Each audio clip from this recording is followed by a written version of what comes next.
ప్రధానమంత్రి ఫసల్ బీమా యోజనను తెలంగాణలో పక్కాగా అమలు చేయాలని బీజేపీ ఎమ్మెల్యే పాయల్ శంకర్ రాష్ట్ర ప్రభుత్వాన్ని కోరారు. 2 లక్షల కన్నా ఎక్కువగా ఉన్న పంట రుణాల విషయంలో మాఫీపై సర్కార్ దృష్టి సారించాలని ఆయన కోరారు.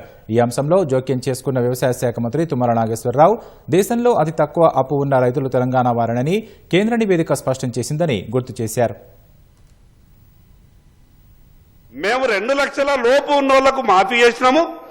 2 లక్షల పైన ఉన్న వాళ్ళు బ్యాంకులకు వెళ్ళి 2 లక్షల రూపాయల పైన ఉన్నటువంటి డబ్బంతా కూడా బ్యాంకర్కు చెల్లించి 2 సంవత్సరాలైంది అధ్యక్ష. రైతుకు రావాల్సినటువంటి బకాయి వస్తలేదు, రైతుకేమో బ్యాంకరు లోన్ ఇస్తలేడు. దాని మీద ఇప్పటి వరకైనా ప్రభుత్వం సరైన రీతిలో సమాధానం చెప్తుందంటే దాని మీద దాట వేసేటటువంటి ధోరణి అధ్యక్ష. ప్రభుత్వం ఈ విషయం మీద ఆలోచించాలని మీ ద్వారా ప్రభుత్వానికి విజ్ఞప్తి చేస్తున్న అధ్యక్ష.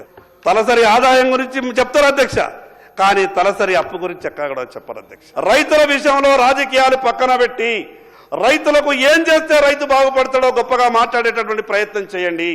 భారతదేశంలో ఏ రాష్ట్రంలో రైతుకి అప్పు తక్కువ ఉందని చెప్పి నిన్ననే పార్లమెంట్లో కేంద్ర మంత్రి గారే చెప్పారు. తెలంగాణ రాష్ట్ర రైతుకి అప్పు తక్కువ ఉన్నటువంటి రాష్ట్రం. ఎందుకు అనంటే 21,000 కోట్లు ఒకే సంవత్సరం అప్పు తీర్చారు కాబట్టి తెలంగాణ రాష్ట్ర రైతుకి అతి తక్కువ అప్పు ఉన్నటువంటి రాష్ట్రం తెలంగాణ రాష్ట్రం అధ్యక్ష. అందుకనే మిగతా రాష్ట్రాలన్నిటికీ మాట్లాడాలి పాయల్ గారు. అందుకనే ప్రధానమంత్రి గారి ప్రోగ్రాంలు అన్నింటినీ కూడా ఇంక్లూడ్ చేస్తాం. ఇందాక మీరు చెప్పినటువంటి పథకానికి కూడా ఈ సంవత్సరం ముఖ్యమంత్రి గారిని అడిగి తప్పకుండా పంటల నష్టానికి ఏ రకంగా ఇన్సూరెన్స్ చేయాలో తప్పకుండా మిమ్మల్ని అందరం సంప్రదించి చేస్తామని చెప్పి విజ్ఞప్తి చేస్తాం.